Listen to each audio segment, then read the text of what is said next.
क्षमा हमारी आत्मा का स्वाभाविक गुण है। किसी भी व्यक्ति की उसका जो स्वाभाविक गुण है वो क्षमा है। बदला लेना, वैर रखना, द्वेष रखना आत्मा का स्वाभाविक गुण नहीं है। आत्मा का स्वाभाविक गुण क्या है? क्षमा है।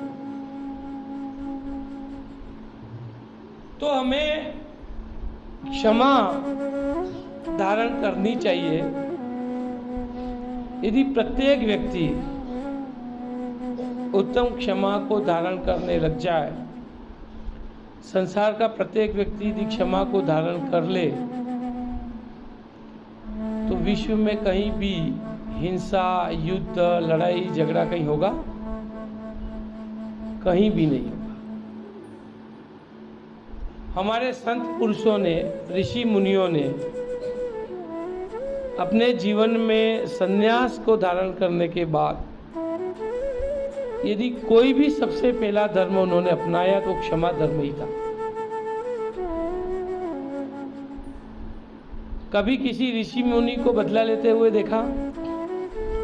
किसी पुराण में, किसी ग्रंथ में, किसी शास्त्र में ऋषि मुनि जो हुए वो बदला ले रहे हैं, ऐसा कहीं देखा? ऐसा कहीं जाना?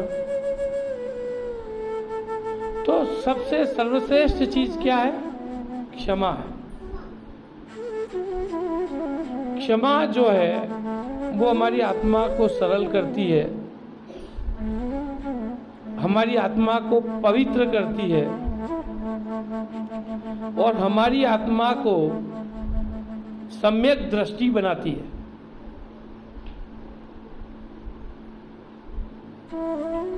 सम्यक दर्शन पे अपन फिर कभी एक और प्रवचन रखेंगे। लेकिन कोई भी व्यक्ति यदि मोक्ष जाना चाहता है तो उसकी सबसे पहली सीढ़ी क्या होगी? सम्यक दर्शन। यदि किसी व्यक्ति के मन में सम्यक दर्शन नहीं है, सबके प्रति समान विचार नहीं है, उसका दर्शन ही सम्यक नहीं है, तो वो व्यक्ति मोक्ष का भागी नहीं हो सकता।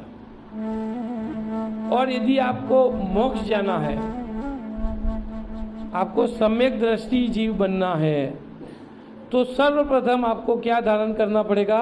क्षमा को धारण करना पड़ेगा। यदि आप क्षमा को धारण करेंगे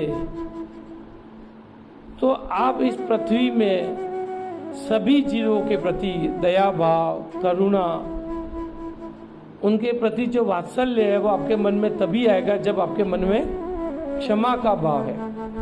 यदि आपने क्षमा को धारण कर लिया है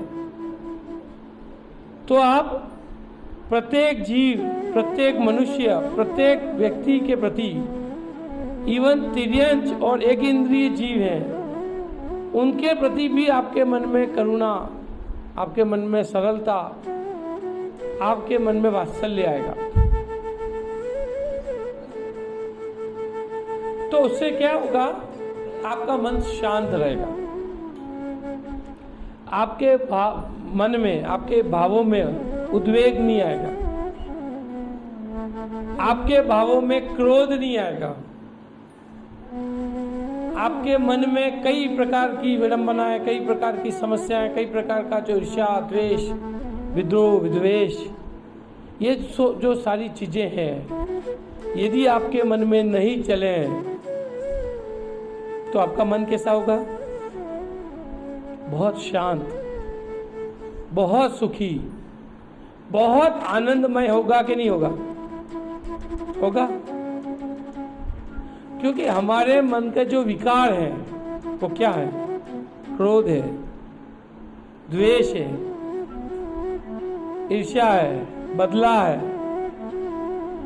छोटी छोटी बातों पे हम हमारे मन पे ले लेते हैं, हमारे भावों में ले लेते हैं और वो बातें हमारे दिमाग में चलती रहती हैं और तब तक शांत नहीं हो जाती जब तक हम उसका कोई बदला नहीं ले लेते, उसे कोई नुकसान नहीं पहुंचा देते, उसे गाली नहीं देते, उसको कोई कटु वचन नहीं कह दें, तब तक मन शांत होता है। लेकिन आप ये भी देखिए कि क्या कटु वचन कह देने से, गाली दे देने से, क्रोध प्रकट कर देने से, उसके साथ उसको मारपीट कर लेने से या उसको किसी भी प्रकार का बदला लेने से क्या मन शांत हो जाता है? उसके बाद भी शांत नहीं होता है। क्यों? क्योंकि उसके बाद भी उन सब चीजों से फिर नई समस्याएं खड़ी होती हैं। आपने किसी के साथ गाली गलौज कर दिया, लड़ाई झगड़ा कर दिया, उसके साथ मारपीट कर दी, तो क्या वो शांत होकर के बैठ जाएगा? फिर वो कुछ और करेगा। आपने गाली दी तो फिर वो गाली देगा, आपने मारपीट की वो आपसे मारपीट करेगा, हो सकता है मुकदमा करे, हो सकता है कोर्ट तक जाए। तो उसके बाद समस्याएं बढ़ने वाली है, घटने वाली नहीं है।